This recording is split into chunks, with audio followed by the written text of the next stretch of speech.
안녕하세요. 책 읽는 오로라입니다. 오늘 준비한 작품은 연규호 작가님의 단편소설 뜸북새 오빠입니다. 이 작품은 소설가이자 신경과 의사인 연규호 작가님의 작품인데요. 2017년에 제22회 미주 문학상을 수상했습니다. 미주 소설가협회 회장을 역임한 연규호 작가님에 대한 자세한 소개는 이전에 소개한 영상인 서독 광부의 아들과 아래 더보기에서 보실 수 있습니다. 그럼 지금 바로 이야기 속으로 들어가 보겠습니다. 구독과 좋아요로 저 오로라와 함께 해주세요. 뜸북새 오빠 연규호 1.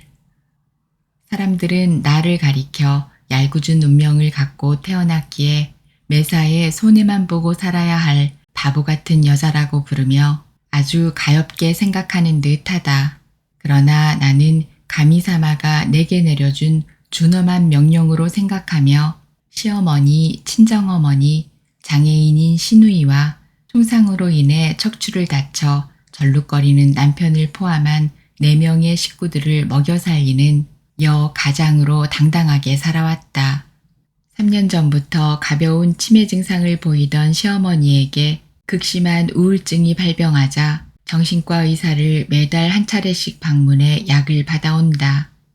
어린애처럼 내 손을 잡고 따라다니는 시어머니의 인생이 어찌나 불쌍하고 가련한지 나도 덩달아 우울해진다.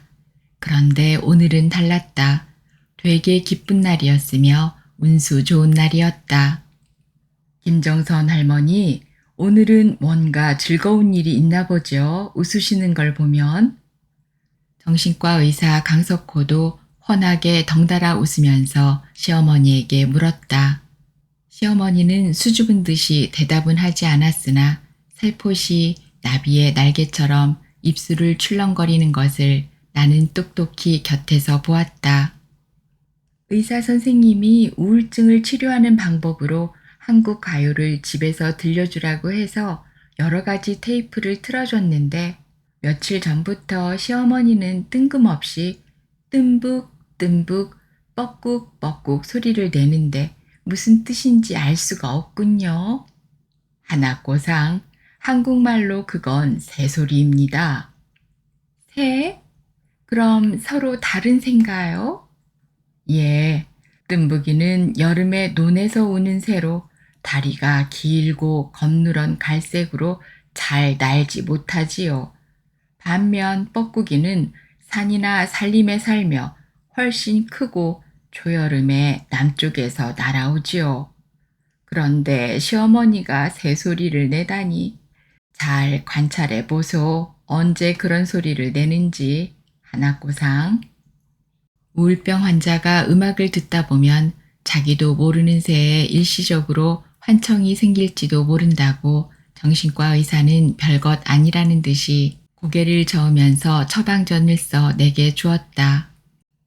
약은 제때 먹어야 하며 잠은 충분히 자야 정신병은 좋아집니다. 아시겠죠, 하나꼬상? 네. 나는 90도로 목을 숙여 인사를 한 후 시어머니를 모시고 밖으로 나왔다. 집으로 돌아오니 친정어머니 준꼬 다카하시와 휠체어에 앉아있는 시누이 김선화는 스파게티를 탁자에 가지런히 준비해 놓고 나를 기다리고 있었다. 장애인들이 만든 음식을 먹다 보니 너무나 감동이 돼 눈물이 뺨으로 흘러내렸다. 나는 금년 50세가 된 간호사로 일주일에 3회 집 근처에 있는 K신장투석센터에서 12시간씩 일해온 지 어느덧 30년이 된다. 내가 남편 김선우 스티브 김과 결혼하게 된 것은 가미사마의 운명적인 명령 때문이었다. 사람들은 바보 같은 여자라고 비웃었으며 일본 사람들은 왜 하필이면 한국 사람에게 손해보는 결혼을 하느냐라고 거세게 항의를 하기도 했었다. 생각해보면 이렇게 된 것은 16년 전인 1999년 봄 미국 신문에 실린 서글픈 기사가 내 마음을 울렸기 때문이었다. 신문에 소개된 롱비치 경찰국 소속의 경사 스티브 김선우와 그의 가족에 대한 기사가 안타까웠었다.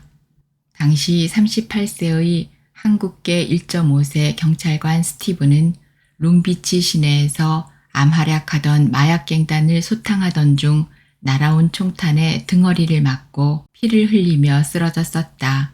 응급차에 실려 롱비치 병원으로 실려가 치료를 받았는데 안타깝게도 척추 깊숙한 곳에 실탄이 박혀 있어 3시간에 걸쳐 수술을 한 후 목숨은 건졌으나 다리가 마비돼 걸을 수가 없어 불구자가 됐다.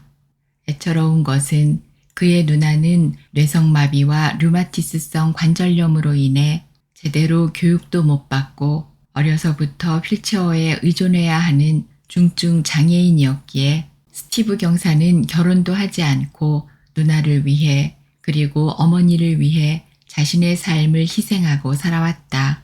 이런 형국에 그마저 총상을 입고 불구자가 됐으니 앞으로 이들 가족은 어떻게 살아가야 할지 막막하기만 하니 누군가 독지가의 도움을 기다린다고 신문기사는 강조했다.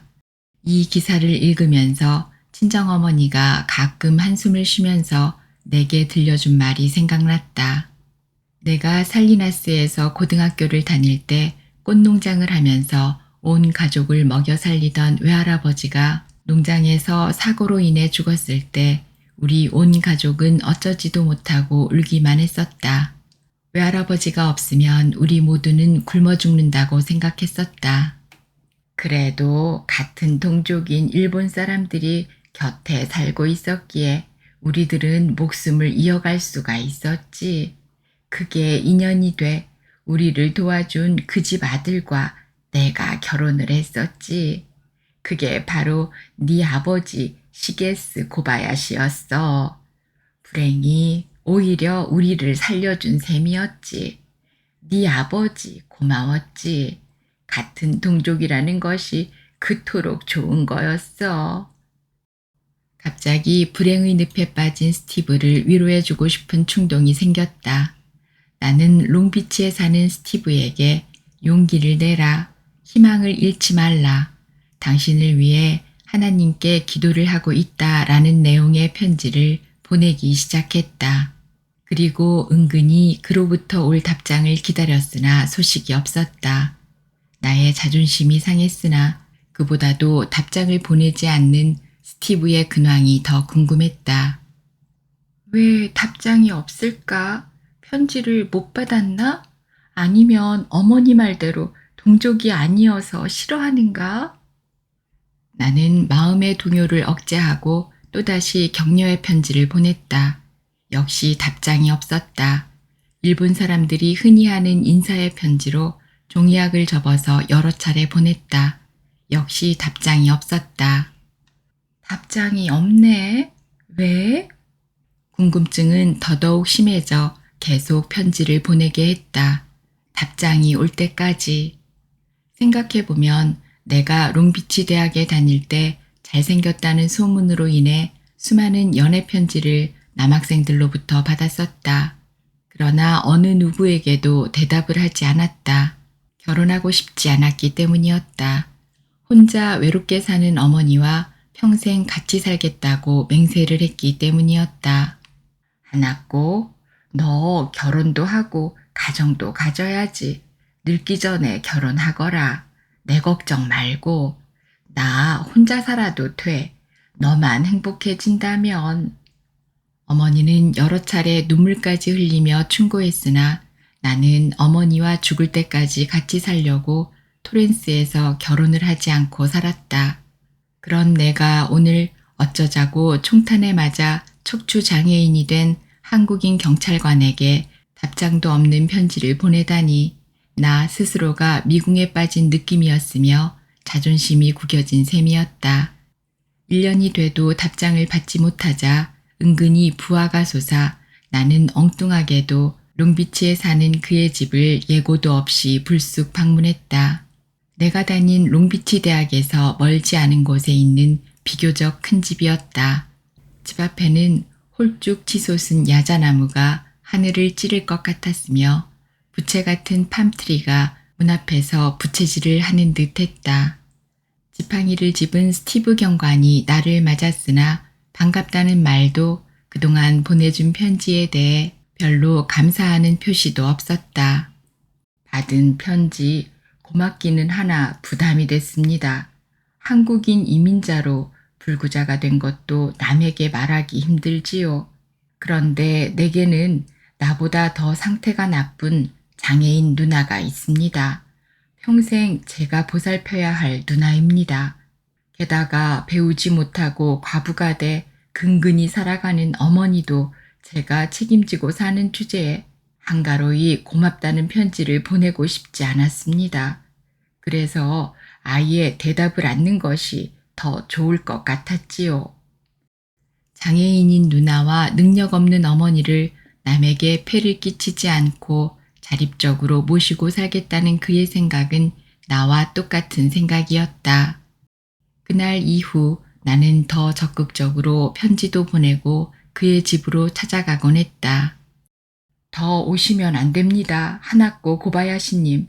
그리고 아시다시피 저는 한국인 1.5세입니다.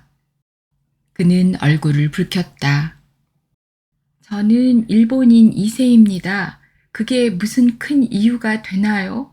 일본 사람은 안 되나요? 하나코 고바야시라는 이름이 싫으세요, 스티브 씨? 저도 어머니를 모시고 평생 혼자 살려고 결혼도 않고 노처녀가 됐지요, 스티브 씨처럼. 그는 대답이 없었다. 이 말을 전해 들은 어머니 준꼬는 기분 나쁘다는 듯이 내게 이렇게 말해주었다. 하나꼬, 한국 사람은 안 돼. 우리 일본 사람하고는 다른 사람들이여. 물과 기름 같아. 우리 일본 사람들이 겪었던 고통을 그들은 모른단 말이야. 2차 대전 중에 우리 일본 사람들은 강제로 잡혀 콜로라도 그라나다에 있는 아마체 수용소에서 3년간 온갖 고생을 했었지. 그때 너희 할아버지는 미군에 입대해 멀리 이태리 전선에 갔다가 겨우 목숨을 건져 살아왔었지. 물론 재산도 모두 압류당해 살리나스로 돌아왔을 때 우리는 거지꼴이었어. 하나꼬, 한국 사람들은 기회주의자들이었어. 살리나스에 남아서 우리 꽃농장을 통째로 먹으려고 했었어. 어머니, 나는 한국 사람들을 이해하려고 해요. 그들은 일본으로부터 더 많은 고통을 받았다고 알고 있어요, 어머니. 그래서 네가 그것을 보상이라도 하겠다는 거냐? 할 수 있다면 나는 그들을 돕고 싶어요, 무조건. 2. 여자인 나는 정작 여자의 마음을 제대로 알지 못하고 있는 듯 했다.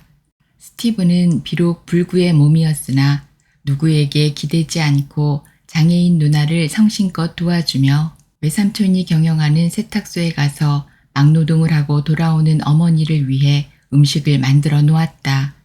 그런데 그의 얼굴에는 늘 웃음이 있었기에 집안이 밝았다. 스티브가 어떻게 미국에 왔는지를 알게 됐다.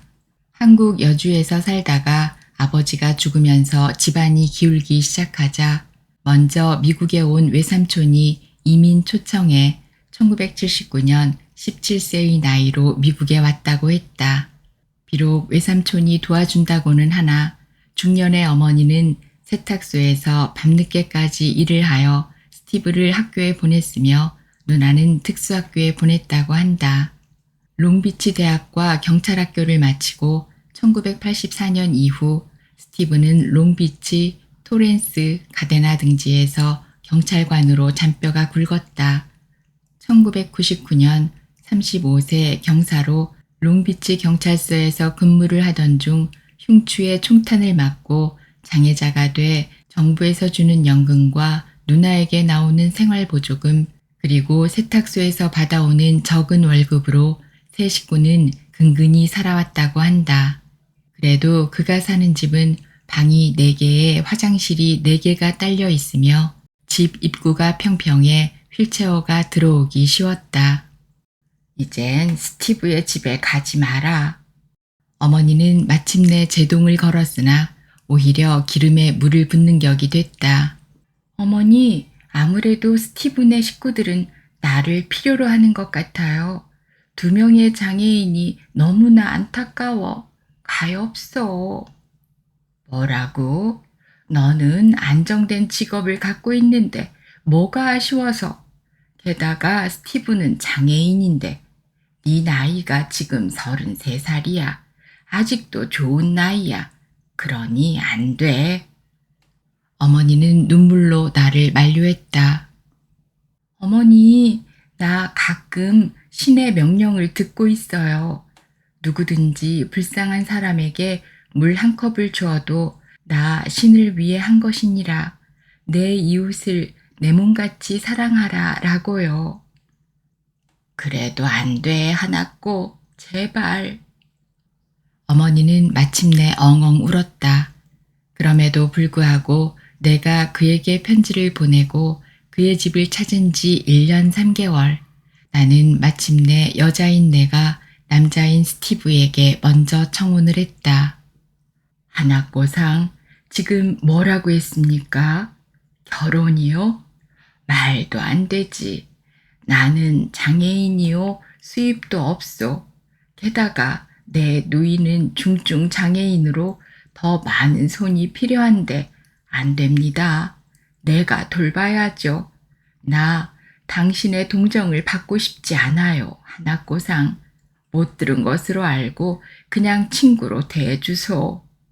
스티브는 여러 차례 사양 그리고 또 사양했으나 집요하게 청혼하는 나와 마침내 말도 안 되는 결혼을 하게 됐다.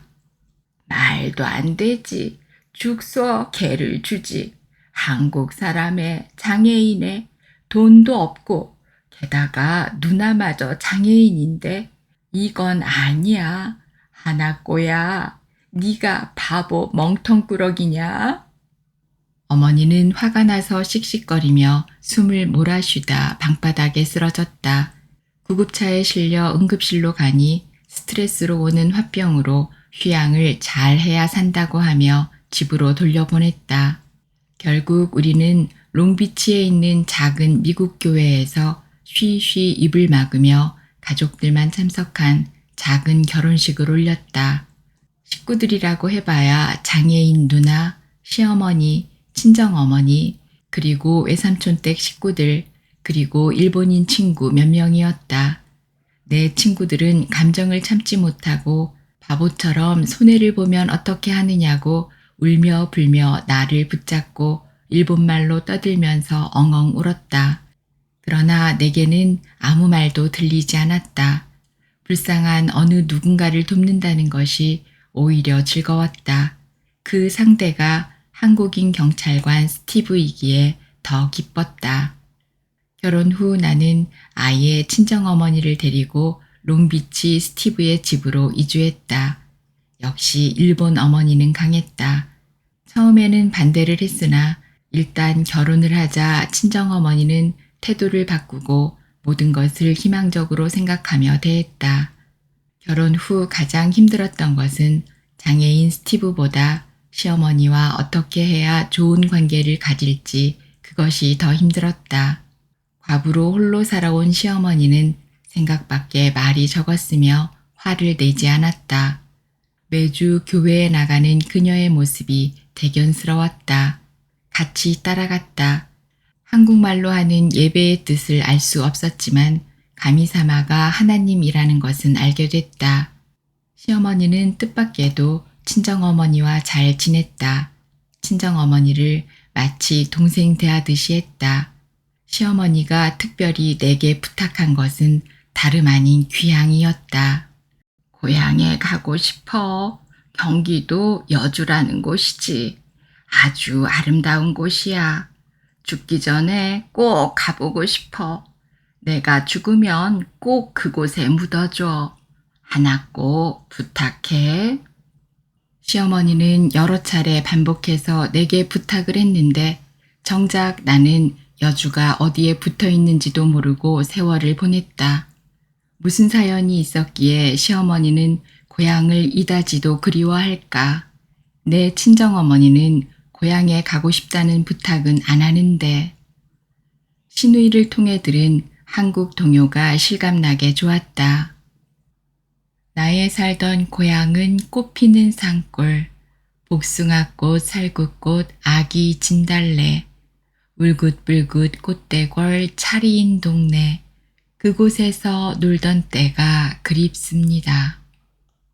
한국의 고향과 내가 어려서 살았던 북가주 살리나스에 펼쳐진 꽃농장이 내 눈에서 영화처럼 떠오른다.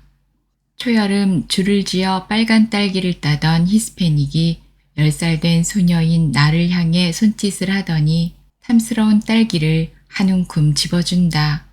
일본 사람들이 주인이었기에 마치 아씨를 대하듯 했다. 입에서 군침이 돌았다. 어찌 보면 한국 사람이나 일본 사람들은 아주 비슷한 정서 속에서 살아왔다고 느꼈다. 시어머니의 얼굴에 붉은 찔레꽃이 활활 타고 있다고 생각했다. 시어머니 꼭 모시고 한국, 여주에, 아니 고향에 다녀오겠습니다. 조금만 기다려주세요.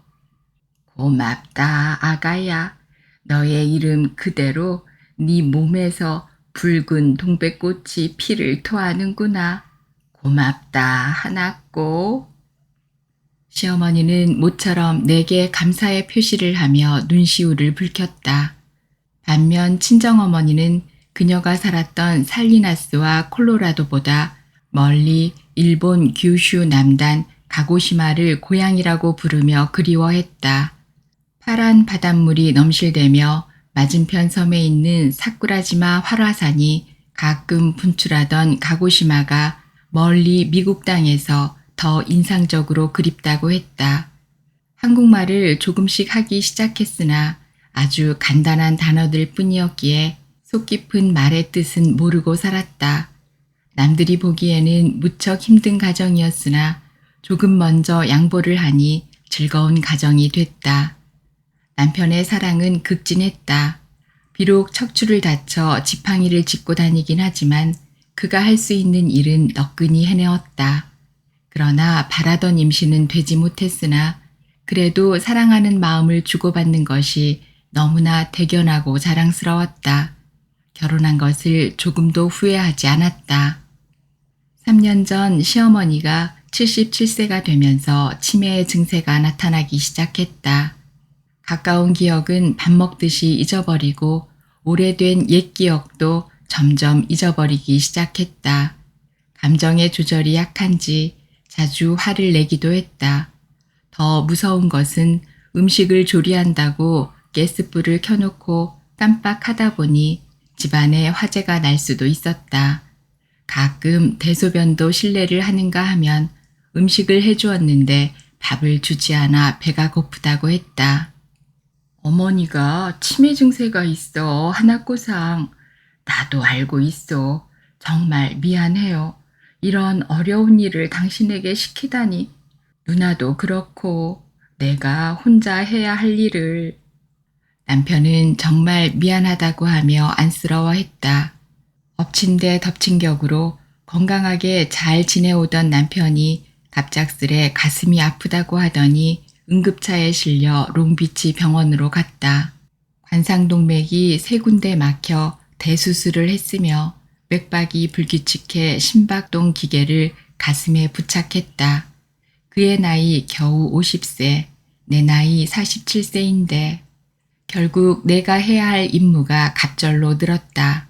다행히 친정어머니가 음식을 마련해주고 정부에서 보내주는 도우미가 아침 저녁으로 들려줘서 우리는 살아갈 수가 있었다. 증세가 악화되어 시어머니를 모시고 정신과 의사 강석호 씨를 찾기 시작했다. 치매가 꽤 진행이 됐습니다. 혈액검사, 뇌 MRI, 그리고 신경과에서 뇌파 검사도 하세요. 그리고 이 약을 아침 저녁으로 드리고 매달 1번에서 2번은 들려 진찰을 받으셔야 합니다. 치매약을 복용하기 시작하자 시어머니의 병세는 많이 호전됐다. 호사다마라고 했던가 신장 환자의 혈액투석 근무를 하고 있는데 친정어머니로부터 내게 전화가 걸려왔다.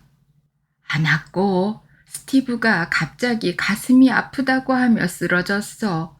911 응급차를 불렀는데 안았고 스티브가 이미 죽었어. 빨리 롱비치 병원으로 가보거라. 친정어머니의 다급한 전화에 이어 이번에는 롱비치 병원에서 온 전화였다.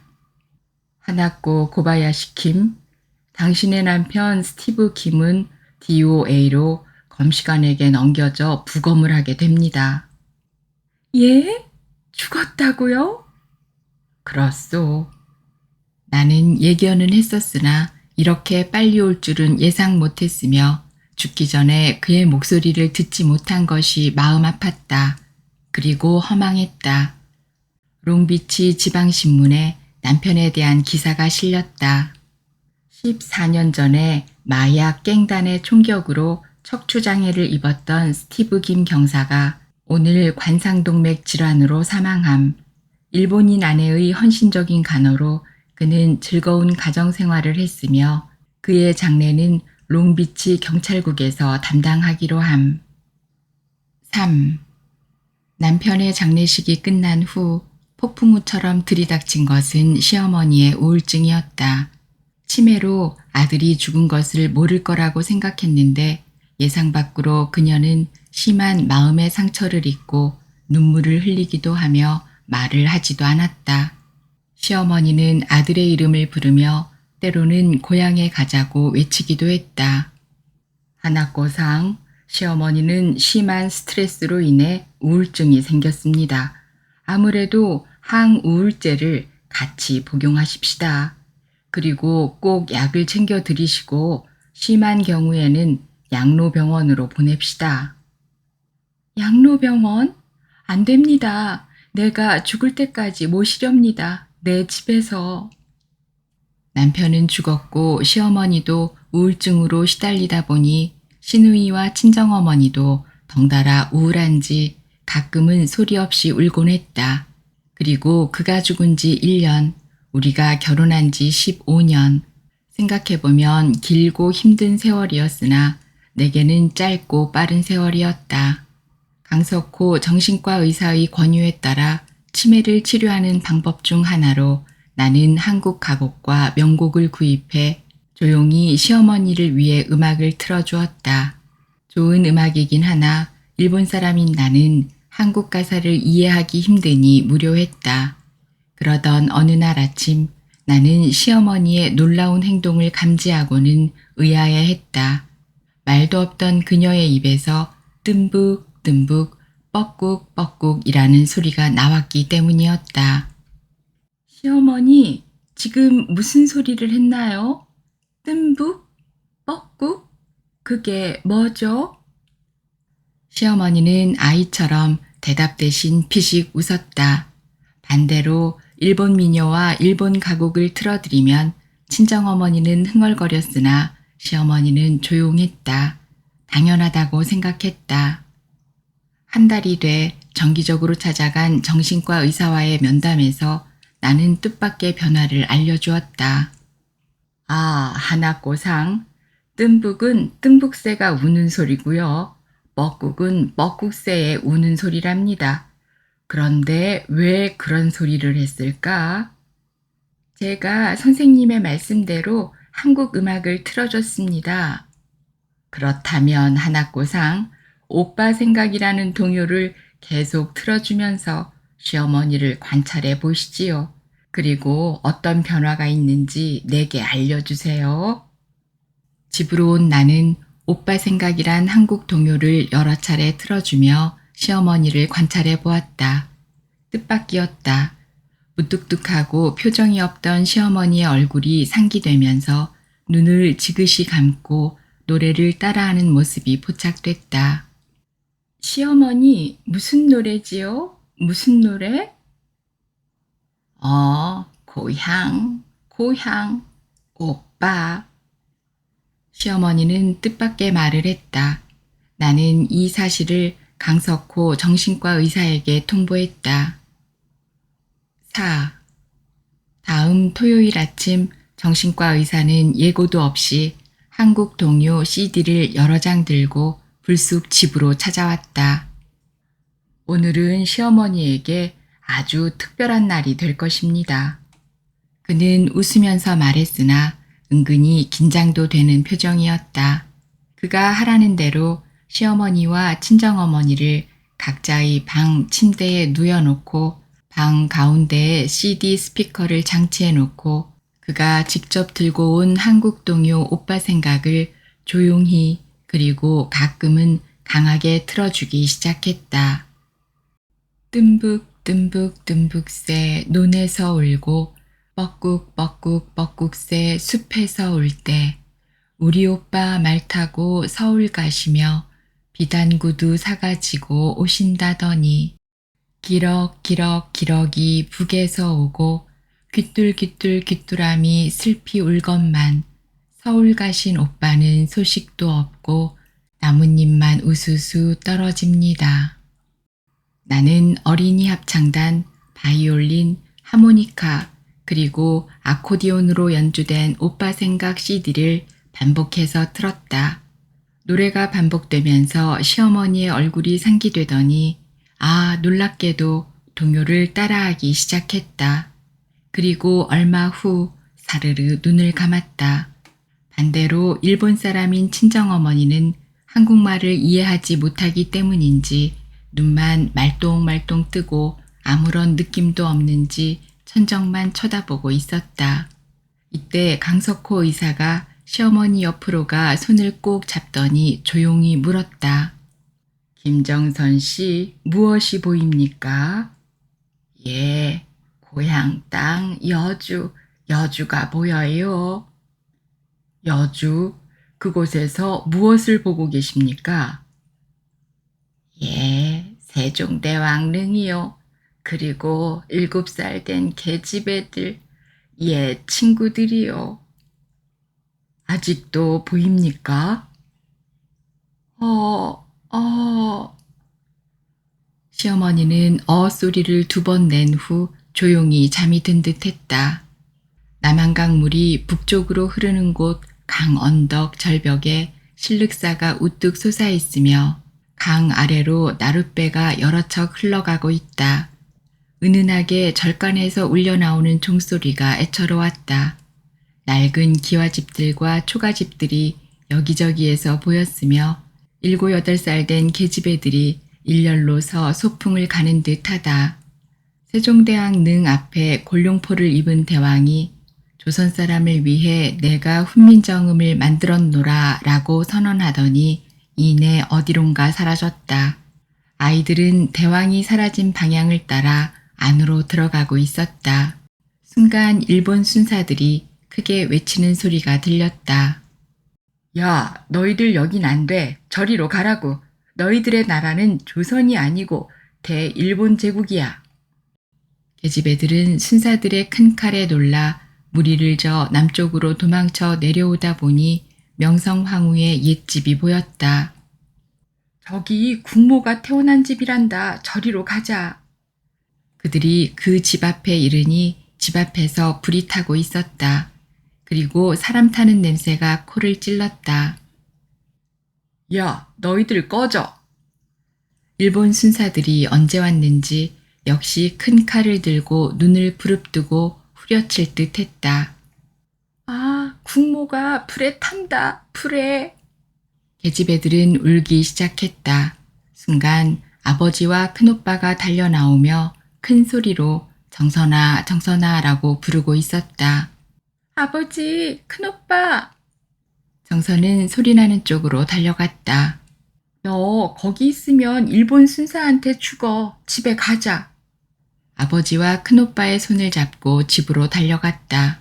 초가집 입구에 우물이 그대로 있었으며 버드나무가 그 옆에 크게 팔을 들어 그녀를 환영하는 듯 했다. 1943년 6월이라고 붓글씨로 쓴 벽지가 눈에 띄었다. 1943년이라면 내 나이 8살인데.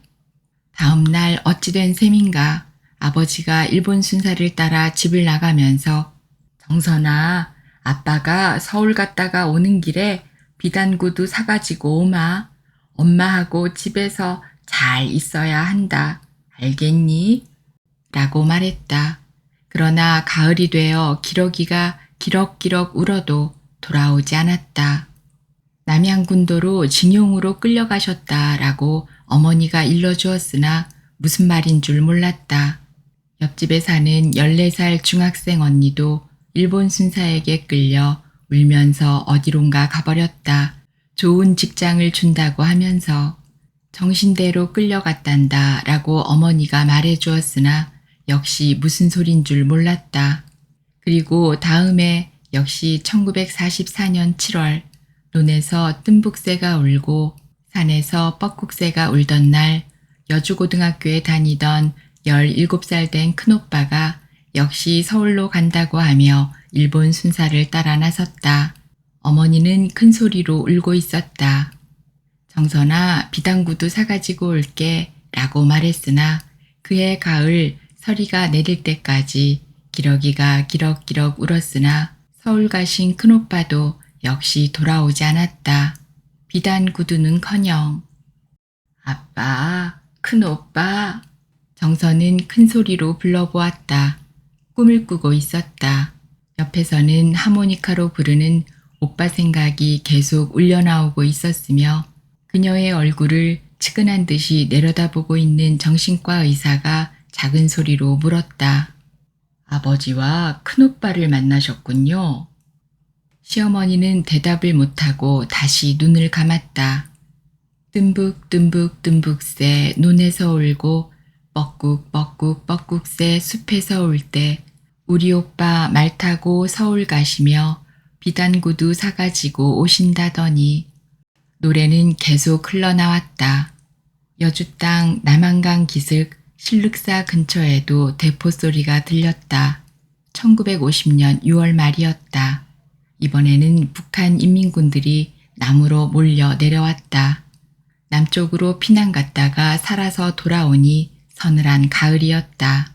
어머니와 14살 처녀가 된 김정선 그리고 18살짜리 여주고등학생인 둘째 오빠가 우리 집 식구의 전부였다. 남양군도로 징용 갔던 아버지는 끝내 돌아오지 않았으며 일본군 학병으로 잡혀간 큰오빠도 돌아오지 않았다. 기러기가 기럭기럭 울기 시작하니 날씨가 덩달아 추워지기 시작했다. 국군이 북진하면서 여주고등학교 3학년 둘째 오빠가 국방색 군복을 입고 다리에는 갓발을 차고 등에 배낭을 메고 학도병이 되어 서울로 가면서 정선아, 오빠는 꼭 살아서 돌아올게. 비단구두 사가지고 라고 약속을 했다. 그리고 대열에 합류해 북으로 올라갔다. 눈이 오고 다음에 진달래가 피고 초여름이 돼 뜸북새가 논에서 울고 뻐꾹새가 여주 숲에서 울었지만 작은 오빠도 돌아오지 않았다. 기럭기럭 기러기가 울 때 혹시나 했으나 아버지, 큰오빠, 그리고 작은 오빠 어느 누구도 돌아오지 않았다. 그런데 오늘은 웬 행운이란 말인가. 뜸북새 노래가 울려나오면서 서울 가신 아버지, 큰오빠, 그리고 작은 오빠를 한꺼번에 만나다니. 아빠, 큰오빠, 작은 오빠 보고 싶었어요. 비단구두 없어도 좋아. 보고 싶었어요. 정선은 크게 손을 내저으며 웃고 있었다. 선생님, 시어머니가 왜 저러죠? 하나꼬상 그대로 두세요. 시어머니는 지금 최면요법을 통해 고향에서 오빠를 만나고 있습니다. 그리고 아주 행복하십니다. 그냥 그 동요를 틀어드리세요. 눈을 뜨고 스스로 일어날 때까지. 정신과 의사는 갖고 온 동요 CD들을 선물로 드린다고 하며 집을 나섰다. 그리고 내 손을 꼭 잡으면서 속삭였다. 하나꼬상, 당신은 시어머니와의 약속을 잘 지키고 있습니다. 당신은 친딸보다 더 사랑스러운 며느리입니다.